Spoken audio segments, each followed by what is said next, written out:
Hey everyone, it's PJ. And Jake. This podcast is about alcohol. And the consumption of alcohol. Therefore, this show is not recommended for anyone under the legal drinking age. We also encourage our listeners to always drink responsibly. And never get behind the wheel of a vehicle while intoxicated. And now, on to the show. Welcome to the Boozatory. Class is now in session.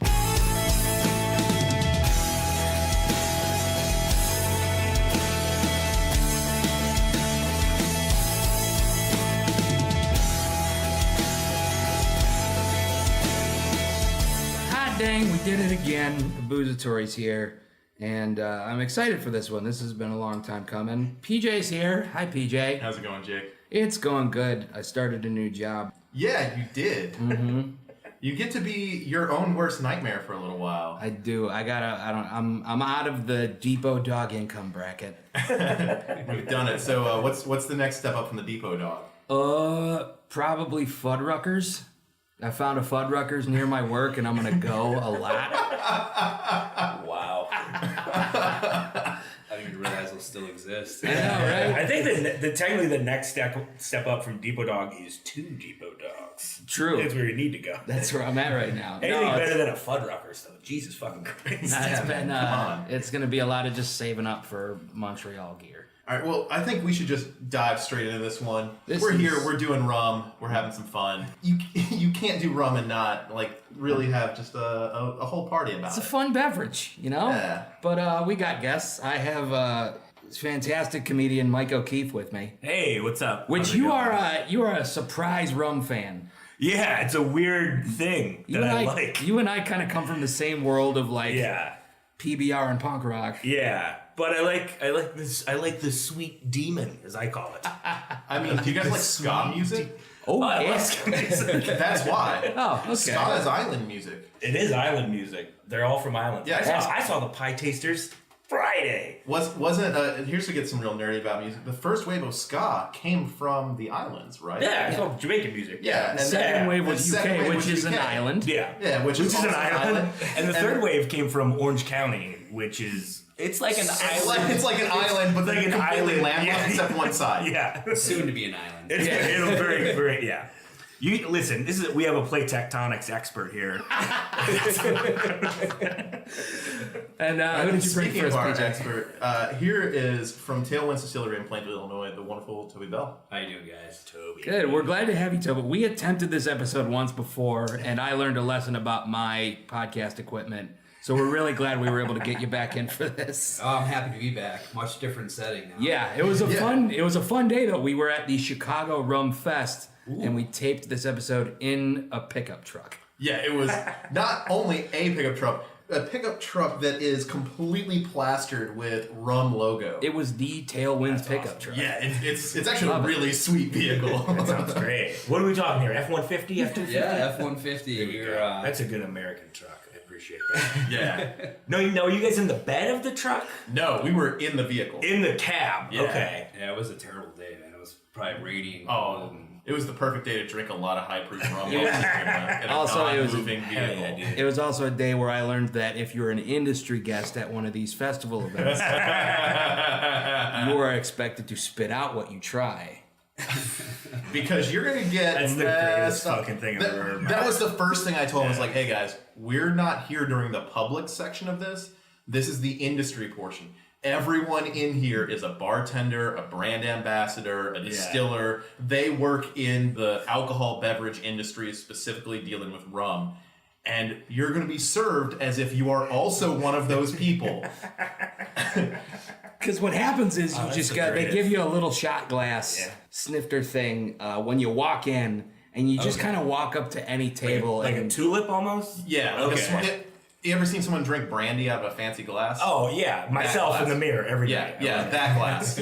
But so they give you one of those, and you just kind of walk up to any table and just go, Oh, wow. And they've got like 6 to 12 bottles on every table. Danger. If you don't know the rules, man, that is fucking dangerous, dude. Well, we had Jake, and then our wonderful friend of the podcast, Darius Kennedy, was with us. A certified crazy person. Yeah. A real maniac. Yeah, a lovely maniac. man. A great guy. But just a maniac.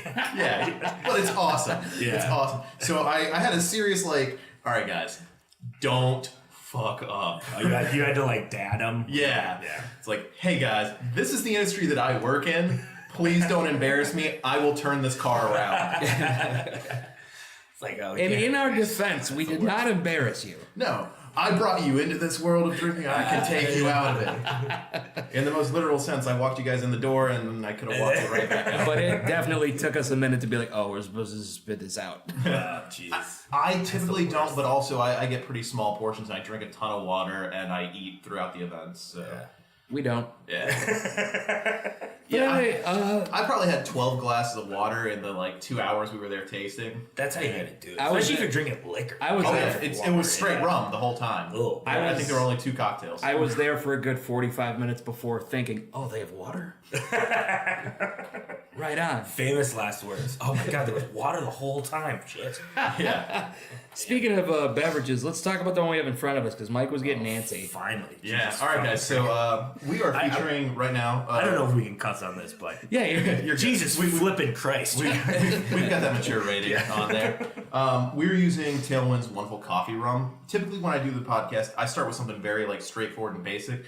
I want to get a little weird on this one, but it's still a very simple cocktail. This is just the Tailwinds Coffee Rum, some pineapple juice, and a couple dashes of Jerry Thomas's own decanter bitters. This is a cocktail that I'm working on for my new menu that I call Cafe Away. Cool. give it a go. Cheers. That's perfect for breakfast right there. That is a good 11 a.m. cocktail. Oh, that's nice. That is very nice. Ooh. That's good. That's a Yeah. great way to wash down the McGriddles week. So talking about the coffee rum, Toby, let's kind of talk about Tailwinds and what it is that you guys do there, and we'll dig more into history later. But just give us kind of a rundown of what you guys are doing. Sure. I mean, our focus and trying to not get into too much history, but it's kind of what defined the starting of the company. We wanted to do something different than what Americans were used to with rum. And I know we've had many conversations about these profiles that have kind of been dumbed down over the years. And I myself, until I started traveling the world, thought Bacardi was what rum should taste like. And it's, we wanted to go with something that showed the actual beauty of the cane itself. So while we still stick with the simple spirits kind of aspect of it, we want the natural flavors of what we're doing to show. And then, we can kind of do some fun stuff with bringing in a local roaster and doing a great coffee rum as well. That being a sugar bomb. Yeah, no, absolutely. That's the reason why I went with this is, like I said, the coffee rum is not overly sweet. It's a really nice blend. Yeah, it's very mild. Not mild, but like it's there, but it's not overpowering. Right. A light roast? It is a nice light roast. It is actually a light roast coffee. Heck yeah, I know my shit. Yeah, this coffee is from 10 Drops, which is located directly next door to you guys. Yeah, you guys are in a really kind of cool facility. You got so much awesome stuff right there. We've got an adult fun center. We like to where are you guys based? we're out of Plainfield, Okay. Illinois. It was kind of funny. We were the first ones in the building, and then our buddies at Chicago Brew Works, they had a home brew store, and then eventually started Workforce Brewing. So you got the brewery, you got the distillery, and then these guys came in with the coffee roastery, and it's like, Yeah, 10 Drops Coffee Lab. Cool. Plainfield's a cool place. Like it's the home to honestly, what I think is the best comedy open mic in Illinois. What a fucking feather in the cap for Plainfield. Oof. I'm just saying, if you can do 5 minutes in front of 30 people in the summer, and That's not bad. then That's not also bad at get a Gator po' boy. How do The you? Gator Bowl is kind of nice. all. Oh, they got gator? Oh yeah. Oh, I they love gator. got Gator. I love gator. They have a gator tail burger that Oh wow, Jesus. it feels like it's 45 pounds. That's what I love, a heavy feeling food. That's my big thing. I'm really looking for density I here. love a dense, buoyant. If it's buoyant, Oh, I don't want my food to sink. I want it to just. one that just puts me to sleep. Yeah, exactly. If you eat this whole thing, you will sleep. You might be dead, but Yeah. you'll be sleeping great. What's the point of dinner without the nap afterwards? Yeah. Most people call that sleep. Most people call this. You take a lot of 8-hour naps overnight. Yeah, you nap 8 hours and you go back and it's the next day. I don't know what happens. I don't get it. Crazy. I love when that happens. Oh, other thing I noticed from where you're, so you guys have a dog academy there. So it's kind of awesome because every time I've been to the distillery, I get to like pet dogs on the way in. It's great. Oh, that's fantastic. Except for sometimes those dogs did not pass that class and are not friendly. Man, I actually prefer the dogs to the owners. I love dogs. I mean, favorite animal, but you get some of the owners and it's like they've never talked to another human in their life. And so, So they'll show up at the distillery and be like, what is it exactly you guys make? Why? You know? Yes. Straight up why? Jesus Christ. It's because you guys do more than just rum too. Yeah. I mean, we're not going to dive too much into it, but you guys do agaves as well. Yeah. Which, for those who don't know, agave is what Mexico calls tequila. And it's fantastic. And when people hear that you can make, in air quotations, not tequila in America, they get real surprised by it and confused. Well, I mean, we're just outside of Chicago and we're making rum, and people ask us all the time, why rum in Chicago? And it's like, the actual reality of it is we're closer to our cane source than most of the Caribbean islands. Oh, absolutely. Now that the islands aren't growing their own cane. Well, that's cool. I didn't know you guys made agave too. Mike, you've been to Mexico. Yeah, I have. I feel like What are you setting me up for? What the fuck? What are you story saying? coming? It's like, yeah, I have. Yeah, Jake. I've been to Mexico. Yeah. None of us know where you're going with this. I'm a world traveler. I just like to throw a wild card out here and there. Mexico, Canada, Ireland. I've been to all the countries. I've seen them all, baby. But you never been to The big three. Okay, the big three. So you were saying that like you're closer to the cane source than the Caribbean. Where is the cane coming Where's the from? cane coming from? Yeah, so we get ours from Louisiana. We have a grower down there. Basically, the way the cane or molasses that we use, it's just kind of a byproduct from making sugar. So they'll press the cane juice, and we'd love to do a rum agricole style, but cane juice spoils within about a week. So getting it up to Chicago from there is pretty tough. So what we have them do is they boil it once, where normally in the sugar making process, you'll end up with blackstrap molasses, which is kind of the end product. It's kind of the waste product.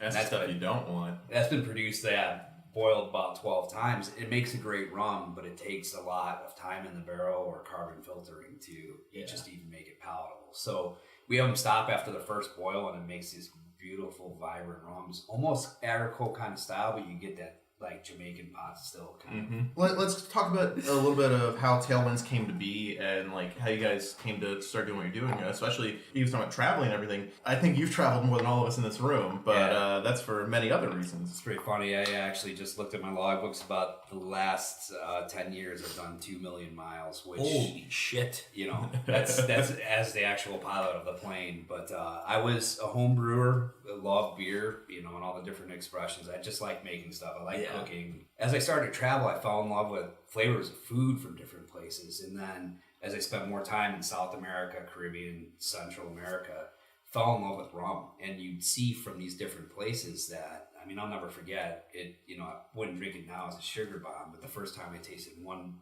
barrel rum from Belize, I mean, it was like this completely different flavor profile from everything I ever had. And I'll admit, you know, as a 23-year-old kid, I was like, oh, rum is Bacardi and Captain Morgan, you know? And so it opened my eyes to this whole different flavor profile that comes from this one source, sugarcane. You know? And it depended on the yeast, the climate that it was made in. And it was like, before you even get into doctoring it up with flavor, it's just this beautiful spirit. And so it was overlooked here in the United States. And we did it as a hobby. When we get interviewed for magazines, we tell them we know absolutely nothing about home distilling. It's completely illegal.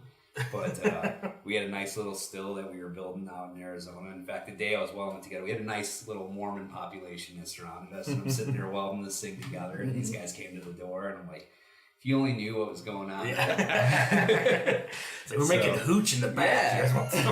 But it was never to make a business. We always wanted to do it like this would be crazy grandpa's, you know, rum recipe that gets passed down. And then over the years, we started honing in on the process and making some great rums. And then I got hooked up with the guys who actually built the pot stills for Appleton Estates, and they kind of coached me on how to turn this into an actual business. And we knew we had something great, but it wasn't until like 4 months after we started Tailwinds Distilling, we went into international competitions and started winning against the big guys. And I'm like, all right, we're gonna keep moving this forward. How about that? That's Yeah. awesome. It's definitely been a wonderful product to to use in different bars that I've worked with, because it brings a totally different kind of flavor from what people are expecting, especially when you talk about being against, the king of white rums, Bacardi. And not to say that Bacardi isn't being successful and isn't, making quality products, but it's just a totally different animal when you get into this real thing. Yeah. Bacardi is what I used to make my death mojitos. Yeah, the story of where you almost killed everybody in your mojitos. Whoops. But what I'm going to do is I'm just going to pass around this bottle of Tailwinds white rum for everyone to kind of smell. Okay. And if you're feeling brave, you can pour a little taste of it for yourself. Yeah, I'll get a little sauce. Yeah. But I think... Beep, beep, beep, beep. All right, Jake. Good morning. Just a little bit. Hey, we like off the rest of the day. We were... we still got 2 more cocktails coming, so... Mike, myself, and pretty much the entire comedy scene were duped this weekend. Yeah. There was talk of a party that ended up being a ruse. Yeah, we got pranked. I hate getting pranked. That is very nice though. It's very simple. Yep. You guys just went. You guys you stripped it all down. It's like an acoustic record. I love it. Exactly. Fantastic. The one thing that everyone says when you first hand them this bottle is they go, "Oh, I think that's the tequila." It's like, no. Make a white one, yeah. No, That's nice. It's just a really good rum. That's it, and we used to get that a lot. I was talking about it earlier. We used to get that a lot as a young distillery, and it wasn't until we started winning awards with it you start to see that fade away. But people would call us almost bi-weekly and be like, "I think you guys mixed the batches up," as if we were holding it up to a soda fountain, one bottle at a time, And we'd be like, "No, stop smelling it. Just pour it in your glass, drink it how you would." And then someone would call us back and be like, "This is my favorite rum." But they were so used to these dumbed down palettes and carbon filtering that removed that natural. Yeah, let's talk about that for a little bit. So carbon filtering, charcoal filtering. What's happening with these products is people are boring and they don't like flavor. So to make something that appeals to people who are boring and don't like flavor, and what I mean by that is they don't want their alcohol to contribute a taste to what they're drinking. Yeah.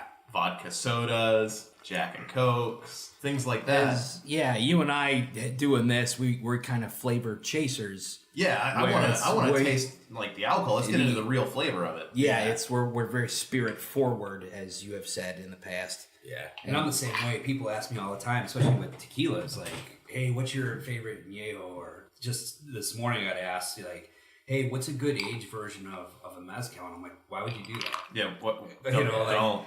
Stay away. You're talking about the raw flavors of the spirit, and that's what I love about the white rum. Is it's if you can do a white spirit just like that, and it's real smooth because a lot of the rums I remember trying at the festival, I could almost chew on them. This one's real smooth. Just to finish up on charcoal and carbon filtering, what that's doing is all of your impurities, all of your things that are contributing to your taste and your color get stripped away by carbon and charcoal, leaving you with basically vodka. Not really, but you're just creating a much more purified version that is having so many things stripped away from it.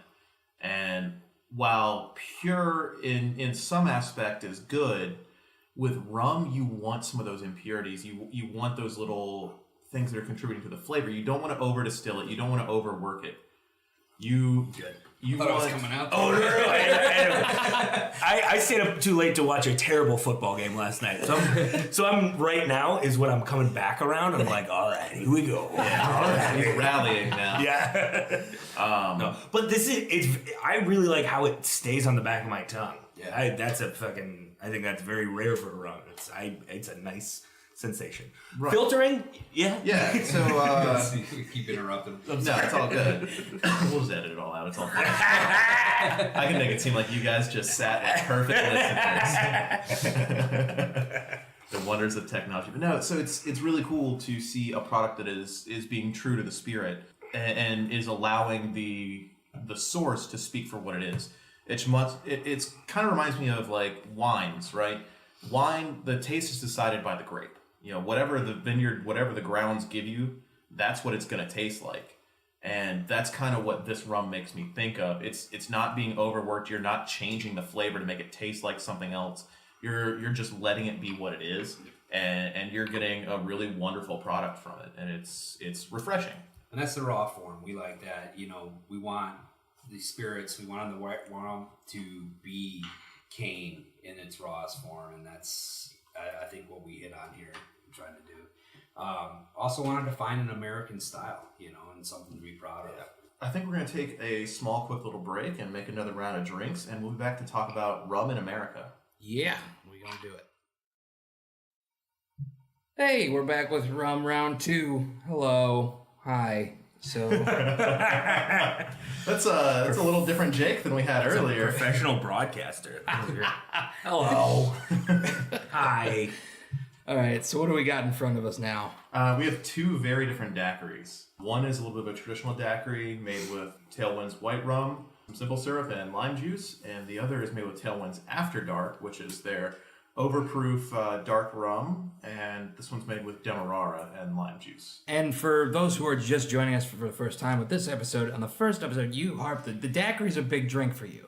The daiquiri is maybe the most important drink in any bartender's repertoire. I did not know that. I didn't know. But it's to the point where it's like you use the daiquiri to test bartenders. Oh, absolutely. I actually had a funny thing. I had a bartender walk in the restaurant that I worked with last week, and he wanted to interview. I was like, okay, we could talk, and he seemed okay, and I was like, all right, well, make me a daiquiri. And he goes, okay, where's the blender? Oh, boy. Is that the big no-no? Welcome to Fridays. I was like, no blender, and he goes, okay, all right, I'll figure it out. I'm gonna guess he didn't. It was not solid. That's when he goes, where's the strawberries? Is that where he went next? Cherries. Oh, hey. Yeah, you put grenadine in it. Is that not? Yeah. I'll build on that a little bit too. Have you guys never been to spring break? I don't know. Don't get me wrong. I don't want to hate on the frozen daiquiri. Yeah. Oh, it serves a very specific purpose. It has a purpose. Yeah. And frozen drinks absolutely have a purpose. Yeah. And I'm actually not super against having a blender in the bar. Yeah. However, there's a very specific way to do it right and a very specific way to do it wrong. And the issue is most people do it wrong. Oh, and yeah, it's easier to just not have one and to not be that bar that does it wrong. Yeah. But a daiquiri and a frozen daiquiri are two different things. When I say a daiquiri, that is a daiquiri. When I say a frozen daiquiri, I'd like you to take a daiquiri and freeze it. It's a very simple concept here. Like, as long as you understand like a basic grasp of the English language and how it works, that should make a lot of sense. Okay. A daiquiri is a shaken cocktail developed in you've 1800s at a mining facility in you've said Cuba. that this goes back even to pirates, right? They didn't call it a daiquiri, but they were making the same thing. yeah. Or very similar. But the story of the daiquiri, as it's told, is that there was this bar at this mining facility, and all these business people from England and America were coming in, and they didn't have gin or whiskey, and these guys wanted to have like gimlets. And so a gimlet is gin, lime juice, and sugar. And he goes, well, I have rum. And they were like, well, is it clear? And he was like, yeah. All right, let's do it.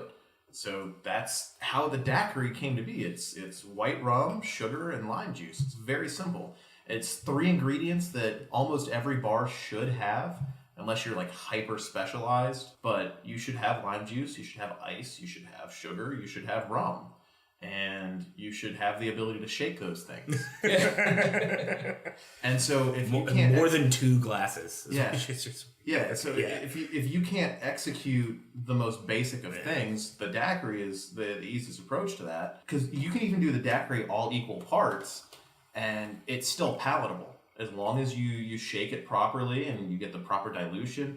But it's going to tell me about your cocktail knowledge. Do you know what a daiquiri is? It's going to tell me about the quality of your lime juice, your ice, how well you shake it, your portion control, the quality of your rums. Well, that's it. That's what I was going to touch on. You say it's the way of measuring the bartender. That's my way of measuring the rum, right? There's no better simple way to measure how a rum is going to taste, and more importantly, touching on its mixability in a cocktail. And the daiquiri is the most simple way to do it. In America right now, rum is a cocktail ingredient. You very, very rarely see people order rum to sip on unless they really know what they're doing.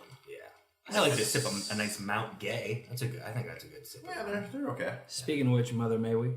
You bet. bet. I already. As soon as I start talking about the I saw cocktail, him do it. I mean, you made this shit. You should be able to do whatever you want. Yeah. Oh, that's delightful. Well, goddamn. Man, I could have 27 of those and not look up. That's so nice. All right, you say that. Now let's move on to the next one. Okay. All right, so the next glass you have in front of you is also a daiquiri. When you say that, you make it seem like this other one is not going to be good. Just the way you said that. It's like, well, let's see what you like about the next one. It's like, oh, is this other one? Did you? No, in it or something? You're gonna enjoy this. So, oh, cool. This is made with Tailwinds After Dark. Okay. And instead of using simple syrup, I use Demerara, which is just an unbleached sugar from the islands. Technically, this is Turbinado, not Demerara, but close enough for our friends out there. What? Get out of here. That's 115 proof rum in there too. Get the fuck out of here. Yeah. That's 115? 115. Yeah. Wow. There's that's so good. There's 2 ounces of rum in each of your glasses. Right on. Well, it was nice knowing you guys.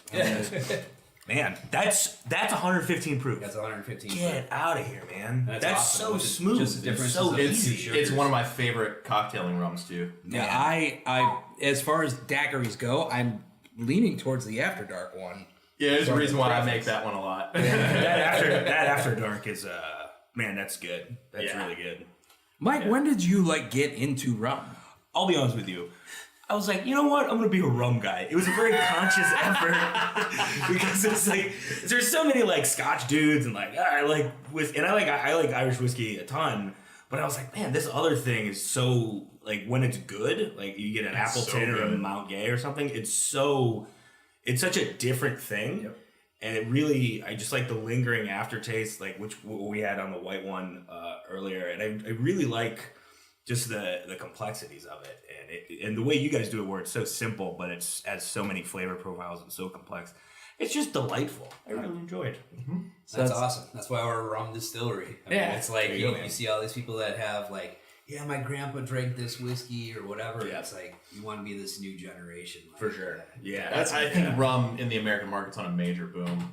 It's about to get massive. I actually just had a pretty long sit-down meeting with some really nice folks over at Bacardi. Man, they made us a lot of drinks that day.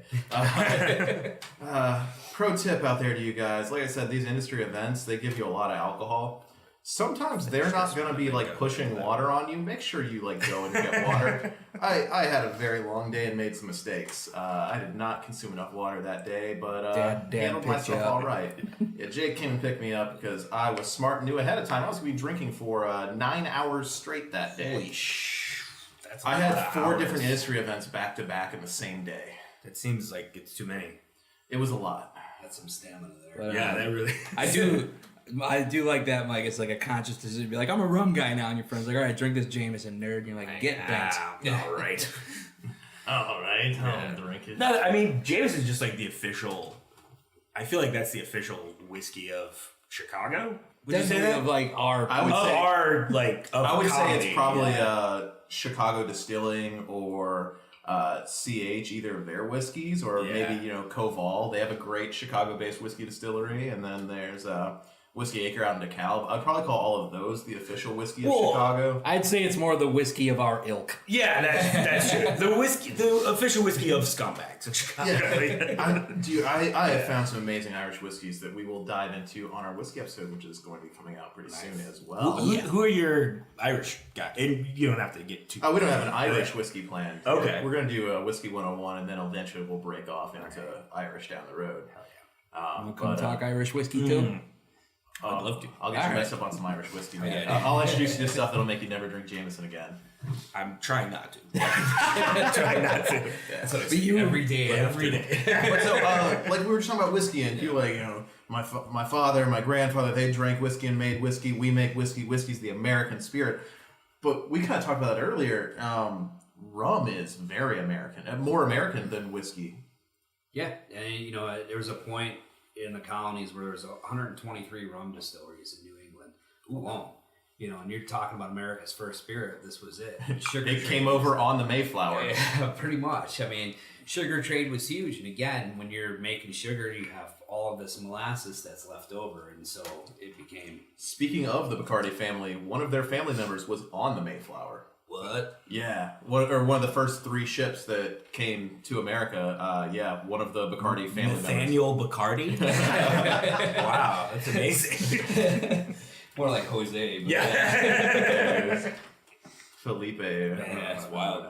But yeah, that was one of those crazy things I learned. I was like, that's literally, rum was the first spirit consumed in what we now call America. Yeah. Outside of maybe, I don't know if the Native Americans were fermenting anything at the time, at least not to my knowledge. But well, I'm sure they had something. they had something, but yeah. like we still don't see a whole lot of it, whatever it is. Right. I'd like to figure out what it is though. Maybe that'll be my next big experiment. Yeah. Put that in a glass and drink it, Seeger. And then when whiskey came along, it started to push it out, and then eventually we had a bunch of American companies, and rum started to focus more towards those sugar growing areas. And now that the Caribbean islands are starting to lose their growing capability, It's getting too hot. Yeah, well, and they're losing. I mean, it's not really a high value crop. No. Just like Hawaii. Hawaii just closed their last sugarcane plantation. They don't grow pineapples anymore there either. Yeah, What? same thing. Yeah. What's happening? It's not worth the money. Yeah. Huh. Sugarcane and pineapple are very expensive to maintain, but you don't make a lot of money off the crop. And that's because a lot of, at least to my knowledge, a lot of like low income areas of the world started growing it because they could make the cheapest labor, and it's super labor intensive. And they were selling it cheap because they were competing with everyone else that was selling it cheap. So they kind of ruined their own market by. And there's the whole sugar is bad movement, you Right. know, and so we've gone into other things that we think are great for us, and Yeah. so you start to That see we the think are great demand for us. demand for sugar has actually gone down. Really? So it's when you see Louisiana booming with the sugar cane, They're making the best sugar cane in the world. Yeah, Just coming exactly. from New Orleans. Perfect climate for it. Yeah. And so they're doing a great job here on U.S. soil, and so we make And those guys that work with the sugar cane there are so proud of what they do. It's really awesome. Mike, you've been to New Orleans. How much of it do you I've been yeah. I have been to New Orleans. These are horrible nonsense. So just setting me up to fail. Well, it's like you Yeah. think it's halfway through the question. Yeah. You've been to New Orleans, comma, question. And then there's it's like he's like fishing. There's got to be some story. Yeah. Well, I went and I had a great time. That's the whole story. Speaking of New Orleans, I didn't get to make it out this year, but there is an amazing event that's been happening in New Orleans in the summer every It's year. called Mardi Gras. called Tales of the Cocktail. Oh wow! Okay. And it's like an 8-day event of all of do the it right top there. alcohol industry people in the world all fly to New Orleans for a week and just drink and do events all day, every day for an entire week. Wow. It's Man. nuts. That seems like If you're planning on marathon. going, take 2 shirts per day because It's a sweaty fucking you're in New Orleans in the summer and you're doing a lot of drinking. A lot of It's sweating. hot. It's a 2-shirt town. It is. It's just walking on the street. You For don't have to sure. be drinking. You'll smell Yeah. like a pile of trash when you get back to the hotel. Yeah, man. Every time. Yeah, I love it. I love New Orleans. It's a great town. I haven't been to downtown New Orleans. I've You don't need to. yeah, no, I've driven through Louisiana on tour a couple times, but never managed to stop because the couple chances we had to go were like in major monsoon seasons. So Right on. But no, I agree. Like, I don't know about you guys, but I'm definitely perspiration prone. Oh yeah, for sure. I sweat all the time. Yeah, and New Orleans is it's the mecca of sweat. yeah. It's just a sweaty city. It brings the best out of you. Oh, for sure. Yeah. So back to like American rum and sugarcane and some of those things like that. You don't want to talk about sweating more? I mean, we can talk about olives all day. That's what they taste like to me, man. Olives just taste like sweat. Let's get them out of here. So with rums, what are some of the major changes you're seeing in the rum industry right now? I know, at least for me, I'm seeing a much larger push now towards aged spirits. Is that something you're seeing on the distilling side of it as well? Yeah, and I think that's a very American thing. Like, we want everything aged. We want our meats charred beyond belief, and that's our coffee, roasted to as dark as possible. And Wrong. Don't do it. Oh, right. So you're starting to see, and it could be a good thing for rum to go the aged route, but there's a beautiful spirit that lies underneath. Absolutely. I think what the biggest thing to be excited about with rum in America is education. People are getting outside, and thanks to craft distilleries, like rum needed craft distilling in the United States. Let's be honest, it's a very, it's a spirit that has a lot of gimmicks to it. Yeah. and aging and just deceptive practices to it. And it's hard when you want to be a fan, right? Yeah. So you find rum, and I'm not going to pick on anyone particular, one that's made in Guatemala that's supposedly aged at 11,000 feet for 23 years, which if you understand how barrels, are able It's to not give good up for their your product. Angel's share, you realize that after 23 years, you pretty much have none of the original spirit left in it. You have nothing in the barrel. I mean, in the islands, you're looking at least from, like I said, the conversation I had with Bacardi recently, they're at like a 45% evaporation loss per barrel. 10% per year. Yeah, 10% per year. Wow. And so they're aging their So Bacardi 10 Quattro. Yeah, that's a lot of fucking. Yeah, 10 years, you've lost everything in the barrel. Wow. Or you're losing In theory, 10% of what's in the barrel every year. Wow. So, your first year you lost 10% of that barrel. The next year you lost a little Just bit from less. it evaporating. Just from evaporation, because aging is all about humidity and temperature. And so what they say is that aging in Puerto Rico is equivalent to aging 2.5 times as much in Scotland. So a 4-year rum is closer to like a 10-year scotch. Wow. Okay. So you can do the math on an 8-year rum. You're looking at over 20 years in Scotland to age that spirit. And they did side-by-side test, and that's how they calculated it, is via the evaporation rate. And then the amount of oak flavor to the rum itself. Yeah, and it kind of going into that along that route. You have places like Dominican where aging, they can put it in a hot liquor tank and heat the rum, and that's equivalent to this many years in a barrel. And so you get an age statement that says 10, 15-year age rum, and it's been in there for a couple months, and so these things, and then people are finding out like, all right, the cane was harvested that was very harmful to the workers in the cane fields, and people want to rally behind these rums and find a brand that they can stand behind, and then they get into it and they're like, Keep seeing all these bad wait a practices. minute, there's sugar put into it, and so There's a name for that method of aging too, and they're supposed to put it on the barrel. Yeah. Or put it on the label when they use that method of aging. I can't remember what it's called right now. yeah, not offhand either. But, and so it kind of ties back to the hardest part for a consumer. You want to find something you believe in. You want to show something to your friends. You want to get behind a brand. And then all of a sudden you find out that this brand has been bastardized. It hasn't been, you like, oh, it's just the smoothest rum. Then you find out it has sugar added to it after the fact. And so it's turned a lot of people off that would normally be the biggest pushers for rum. So I think that's where the craft distilling industry can help. We got the integrity behind it that can help American rums, and not only defining an American spirit and defining what American rum should be, but you see some craft distillers where they'll do a shot from the hip rum, and they'll be mimicking like carbon filtering and what they see from these Caribbean rums, and it's like, no, guys, stand out, do it yourself, figure out what flavor profiles you guys want to capture. But I think it helps with everything with the good food movement, and now everybody turning towards great Rum is cocktails. so good with food. You can pair it with so many awesome dishes. Exactly. If you're not sitting down and drinking like a really nice dark rum with your barbecue, man, It's weird because like even with the farming in America, it's rum in general has a, while rich, probably not so wholesome history. Yeah.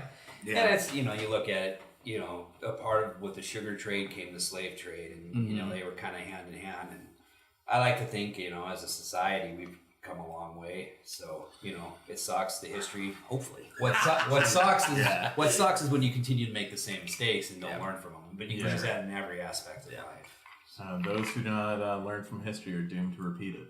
I'll let you have that because I just want to state that everyone is pretty much done with their dark rum daiquiris. So I'm pretty happy about that one because that was definitely like. I have passed my white on to Mike because I have to drive him home after Let me drink the 110 and then even for me, it comes off still at 180 proof, and I'm pretty, Oh, jeez. rum for breakfast. Yeah, man.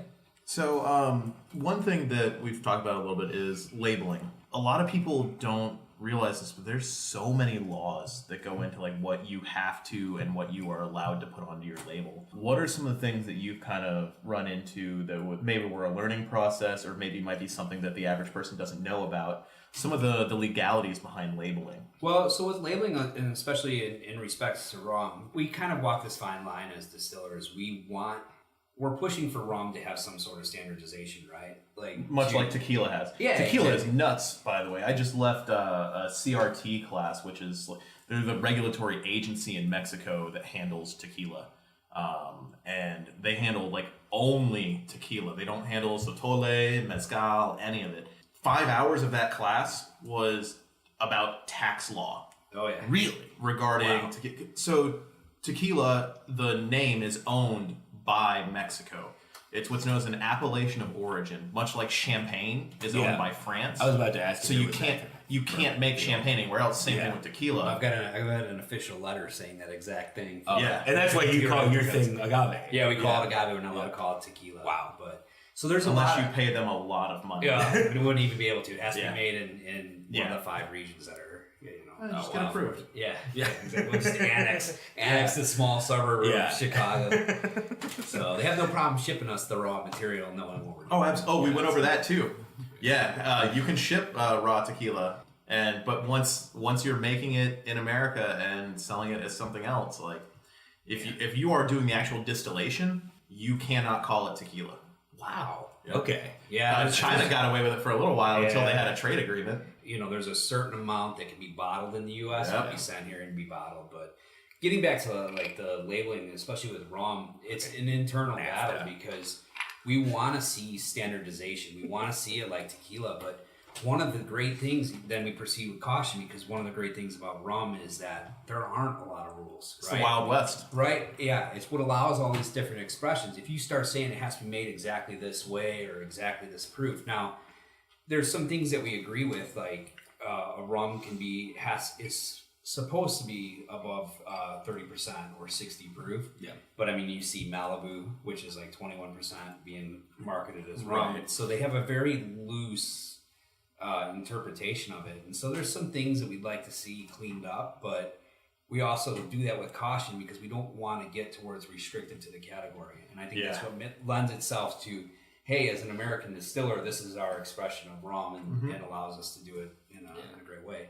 And going back to the agave, not being called a tequila allows us to do so much more stuff with it and show some different sides to it. So we really we want to see some focus on quality because it only helps the brand, or helps the category as a whole. But at the same time, we caution it because you don't want to see them go, all right, well, this is the only thing that can be rum, and now it's kind of like the issues that Germany has with beer right now. They can only make a few styles of beer because of all the purity laws. Yeah, exactly. And most of my friends out in Germany will tell you the best beers in the world right now are being made in America because in America you can do anything you want. Exactly. And you look at like bourbon, all right, bourbon can only be made in Kentucky, and that stuff. And so that's gone. That was never a real thing. And that's been busted open now, and it's allowed itself to, you got some great expressions that are being shown. So regulations are good in improving quality. Of course, now to that, you're seeing some bourbons that you're like, this is bourbon? You taste and you're like, all right, and so it goes to each side, but I think let the consumer sort it out. And that kind of gets back to the first point where the more the consumers know and the more the consumers can see, I think you're going to see rum grow as a category and just be a strong category. It's just taking so long to catch on just because there is so much gimmicks and deception and things like that. It's like you need these small producers to actually give integrity to the category. So, Mike, you're a consumer. I am a consumer. And I've got some thoughts about German purity laws. I'm against them. I think they're bad. Man, these are just so easy drinking and smooth and flavorful. Great job. Let's have a nice round of applause. Sorry, not too loud. Yeah, so you could just said round of applause and we can just insert clapping later. No, it's cool because like I've said at the beginning, it's like when you said you're like, I'm a big fan of rum, I was like, well, hang on a minute. Good. Nice. You don't look like you like rum. I love it. Yeah, it's great. No, because the last guy I knew who really liked rum was a novelist who wore a... He was a real estate novelist. Oh, Never had time for a wife. Never. But he was writing, period pieces of the, golden age of piracy, and boy, did he get into it. Yeah. Well, that's the other thing too. We like to see rum get away from, all right, pirates, and because you have this American. There's so many. I feel like every rum bottle at the store has a pirate-looking dude on it. Right. Like from Captain Morgan, you got your Sailor Jerry, Admiral Nelson, who's the worst of the three. Parrot Bay. Parrot Bay. Yeah. Man, Sailor Jerry, it was like the cheapest pint of rum in college. I don't hate on Sailor Jerry. It's not much, bad. though. It's not bad. Like, he's a cool dude. Yeah. Like, he's an actual person. Yeah. Concept for it. Obviously, being tattoo guys and stuff. It's pretty good. I'm just waiting. Also, if you tore off the thing I liked about Sailor Jerry, this is very gimmicky and stupid, but if you tore off the label on like the inside was like a temporary tattoo. We were just talking about it. That's Yeah. I was like, this is like a fun. I'm just waiting for Jimmy Buffett to put out a rum. He has, man. Oh, he did? Has he really? It's terrible. God, what the hell's the name of it? Don't you talk about Mr. James Buffett that way. Well, that beer isn't bad if that's what you like. You know what I mean? Now I can't figure out why the hell I can't remember it, but he has his own label. That beer's pretty good if you like Jimmy Buffett. Yeah, if you like shit, it's not a bad Tommy beer. Bahama. Oh, They have Tommy Bahama rum. Oh, the shirt? Yes. Oh yes. man, what a cross section. wait, Tommy Bahama. No, you're thinking Panama Jack. Oh, Panama Jack. Too. There's That's both. another- Or is it Banana Republic? All these names are getting too similar after this much rum, man. Well, it's funny because white guys doing island stuff. Chicago- lame as fuck. Chicago is a big fan in general of Mr. Buffett. Yeah, Mr. James Buffett. You know, it's funny. Are they? Oh, Is yeah. it? Really? You realize that he just debuted a Broadway show, but he did it in Chicago for a month first. How was it? It was actually really, really good, and the tickets were $20 here. What? It was like $150 for a ticket on Broadway. That's crazy. It's Escape to Margaritaville, and it has to deal with zombie real estate agents. What? Yeah. Doesn't this sound Great. amazing oh now? my god. Well, I'm That's on board. very dude. not what I expected. Not at all. Yeah, no. You got zombie real estate agents doing a can in the middle of the show. Listen, Yeah, I had a that's conversation with the pilot that I was flying with. I'm like, we were at some place where there was a Margaritaville, and I'm like, by all laws, like, I should be a huge Buffett fan. Pilot, right? Rum, Sailing. this You like murder Caribbean mystery lifestyle, but, novels? like, every time a white guy comes up to me in a flower print shirt and tell me he's a rum fan, I'm like, fuck. Unless you're working at Lost exactly Lake, man. Oh, right. Well, exactly, and that's the thing, and it's that's the one aspect of rum, but it's like, but they're also the hardest to convince. Like, this is what rum should taste like. They're like, nope, that's not what it's like in my frozen daiquiri. I don't want anything to do with it. You like rum too? You want to talk about fucking Tom Clancy as well, Uncle Bill? So, that's an interesting question. How does your product or your just sensibilities as a dude fit into the idea of the tiki drink? So I think we lend Tiki's ourselves really well to, and tiki is kind of, so if you've seen our branding, I mean, my wife's a pinup girl. We go with the World War II with the paying homage to the pilots who put their wives on the plane or girlfriends on the side of the plane. And so it's very our style, and tiki is a great movement if it's done right. You see a lot of tiki that focuses on the cocktails but doesn't get into the rums behind it and stuff. And so I'd like to see more focus like that, but it's a great movement, and it's a great era in the United States where we were dreaming. We were pushing for innovations in aviation and things like that, and we were always trying to do it. And I feel like us as a rum company, that's kind of where we're at. We're trying to get people excited again and try to get them to dream and think about travel and, get outside of your box. We find a lot of times, like, and this is going to personal feelings here, but like, a lot of people have so much anxiety about where the world's at or whatever way you fall on the political spectrum. And it's like, you find if you get outside of your box, you get outside of your friends on Facebook and things like that, travel, see how other people in the world are getting by. you have a much different outlook, and you let all that shit that happens on Facebook and all that crap that people are screaming at each other, like, you just laugh at it. Yeah. Because you're like, this is how it really is. You Yeah. know? And so we try to encourage people to go, wow, find where they fit in the world. So I think that's kind of the aspect of our brand too. Yeah, no, absolutely. And to kind of circle around back to the tiki movement stuff, to really kind of talk about the importance of tiki movement right now and like how successful tiki is being. A Chicago tiki bar just won best cocktail bar in the world. That's awesome. Lost Lake. Really? Yeah, Lost Lake in Logan Square just Good won for them. best cocktail bar in the world. Wow. That's amazing. It's huge. Man. So yeah, they took I home had the no Spirited idea. Award. Yeah, They should also win one for best glassware. dude. Yeah, They got some awesome You have cups to. there. You have to. We actually bought one. We have it. Did you here. really? Yeah. Oh man. Yeah. That place is cool as hell. I'll put some rum in a second for you. Last time we went, the creators of our theme song were in town. Fair Shake. We took Oh, them yeah. there, got one of the big bowls. Yeah, we did. Had a grand old time. I wish I remember the name of that cocktail because it's got such a good name. It's like High Times for Lowlifes or something like that. Awesome.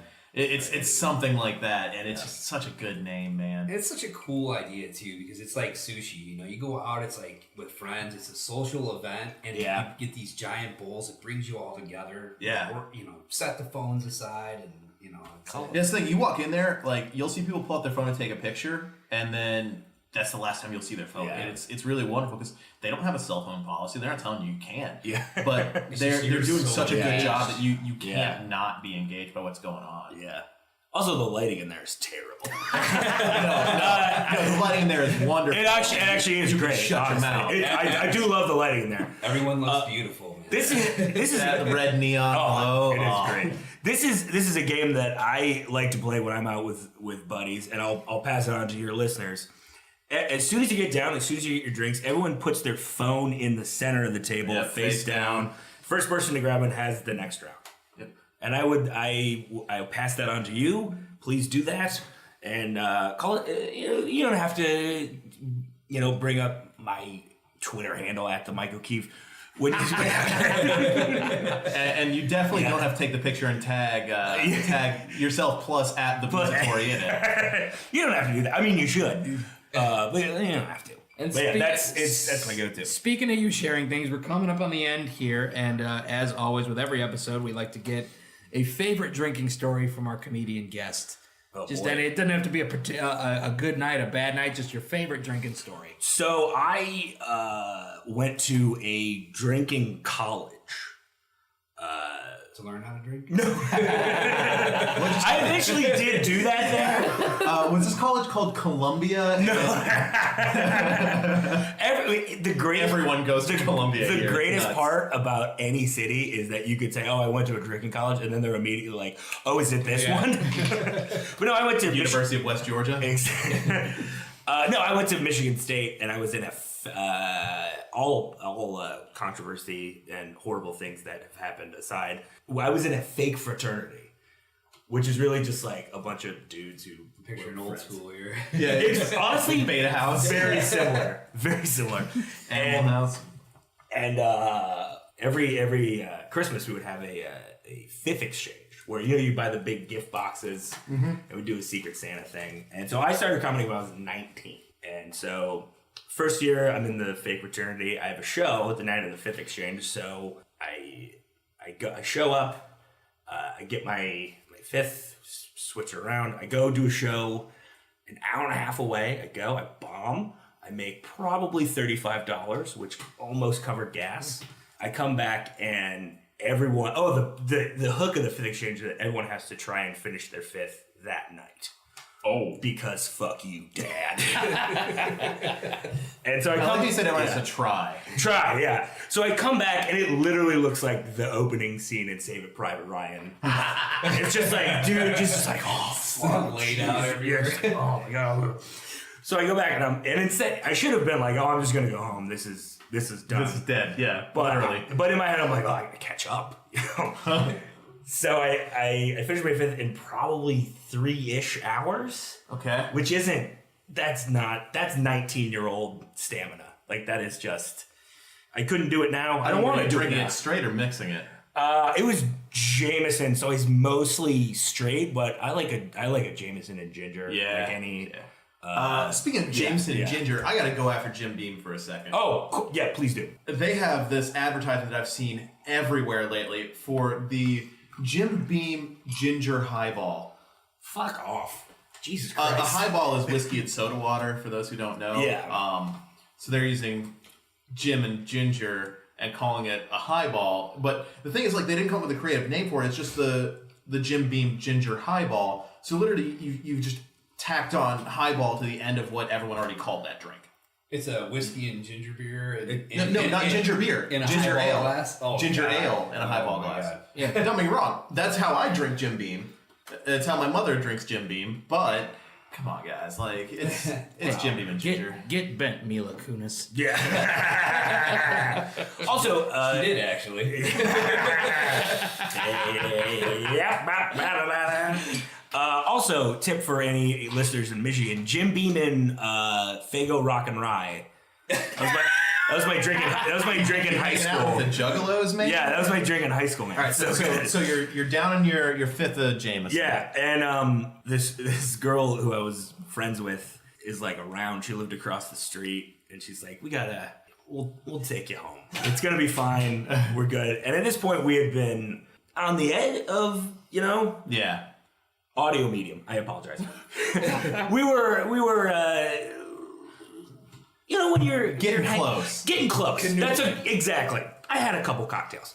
So we go in to her place, and she's like, okay, just, get in bed. It's going to be fine. I'm going to go to the bathroom. I'll come back. She goes to the bathroom. I get completely naked. Just 100% naked. What's that from Anchorman? Maybe. Works 65% of the time. Yeah. And so I post up Burt Reynolds. like Burt the Reynolds. late great Burt Reynolds. Exactly. Like just, hey, what's up? Door opens. It's one of my buddies. One of the fellas. I just Play it off and roll into put it. my shorts back on. I'm like, I thought you were, and he was like, I don't know, whatever. That's nice. Yep. I was thinking about a story, and I'm like, that wouldn't work today because some asshole is showing up to the exchange with the whole bottle of Malort. Oh fuck yeah, dude! It's You said like so the bad thing. Oh, come on, man! I mean, I could do a shot, but I have the Finish sweetest. it, I have the sweetest bottle of Malort you've ever had in the kitchen. I volunteer as tribute. yeah. I like Best more than Malort. Like Malort's not that bad, but my favorite thing is like just getting people from out of town, and I'll slowly think we've drink managed it to and make men- eye contact. Yeah, almost every episode. Yeah.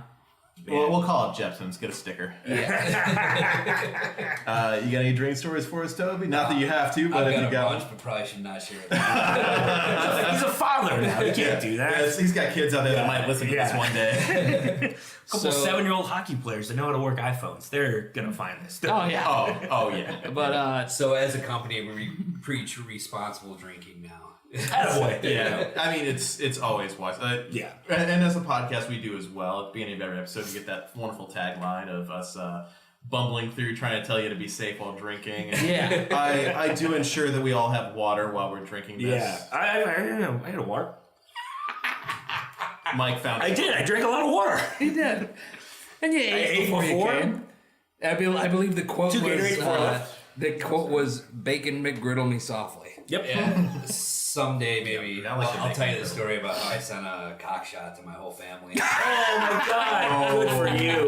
God bless you. That's actually, it doesn't even need the full story. Just know that. That sentence is more than enough. So what was the spirit involved? Rum. Tailwinds Actually, rum. no. It was actually tequila. Okay. Yeah. Okay, a lot of people. That's amazing. Tequila makes their Thought pants I was come texting off. my wife and put it on a group chat that she was in, and half of my family happened to be on it. Ass. Zing. We talked about leaving your phone on the center of the table. My brother actually tells a story of where this photo came across on his phone while his phone was sitting in the center of the table. Like a bunch of dudes around the table. So. Yep. Nice. So I actually use it as a threat now. So maybe send my cock shot at But I think that'll about do it for us here at the Boozatory. Mike, where can you run a great show here in Chicago? Every Monday, 9 p.m., G-Man Tavern. Hey, G-Man. That's the best, once. Right? Oh, that's the greatest. I was there for bingo night once. The bingo's fun. Bingo's a Dude, good it was time. a party. You want to make sure you sit in the, it's called the PBR Splash Zone. It's the PBR chill zone. Chill zone, actually. yes. PBR might be leaving though. Well, I shouldn't talk about that again. But it might be a ham show soon. So Okay. stay tuned, I guess. Still the chill zone. But yeah, come out every Monday at 9. Mention you heard about this, and I'll buy a PBR. I got no problem doing that because it's $2. I'll do that. But yeah, the best night ever at G-Man Tavern every Monday at 9. Good time. Good times. You threw your Twiddle. At the Mike O'Keefe. Mike at Mike O'Keefe is a real estate agent from Cape Cod, and that guy sucks. Dipshit. I heard he writes terrible novels. Oh, he's so bad. All right. Bad. And then, Toby, do you guys have anything coming up at Tailwinds? We're doing our anniversary party the weekend of the 6th, I believe it is. So, Okay. and October then- 6th? Yeah. We've got basically 2 days that we're going, food trucks and things like that. I'll try and swing by for that, A bunch definitely. of stuff Right to on. be excited about coming up in the new year. So we already showed you guys the new branding. And Where can we get Tailwinds? Where You can buy walk it? into my bar at any point and buy one of 3 bottles. Oh, really? Okay. Yeah, I carry 3 different of their products, so... But there's any other stores? Or yeah, where local we, in Chicago, Benny's, Whole Foods, and then a bunch of independent liquor stores. We're in about 200 bars and restaurants. Hell yeah, throughout the dude. city, too. I'm working on getting you guys more of those. Yeah, I, it's great. I tell everyone that I meet that likes rum, like, hey, well, have you had Tailwinds yet? Yeah. If not, you're wrong. Go do it right now. I'll buy the Well, first drink. it's pretty funny. Up until this year, we couldn't even keep up with what we had. So now we finally got bigger still on board, and now we're actually. Hey, the distillery is really cool too. And oh my, your cocktail lounge there is amazingly well designed. It's Thank you, man. it's like you're getting served on the wing of a plane. Yeah. Like the bar top is the wing of a plane. That's fucking so cool, man. Yeah, it's pretty Yeah. cool. And the Yeah, girls dude. do a great job. Our girls are, they come up with the cocktails. And all of our cocktails, just like our rums, pull flavors from all over the Oh, world. how about the stadiums? Yeah. So we were in Soldier Field for the concert season and stuff. So we had That's the awesome, TTPs. man. Yeah, you get Right to get cocktails on draft, man. Yeah, That's exactly. great. So, Good for you. we'd much rather you come see us though at the distillery and show you what some craft cocktails. It's awesome. Oh yeah, dude. Oh, all right. I think that'll do it. Thanks for joining us.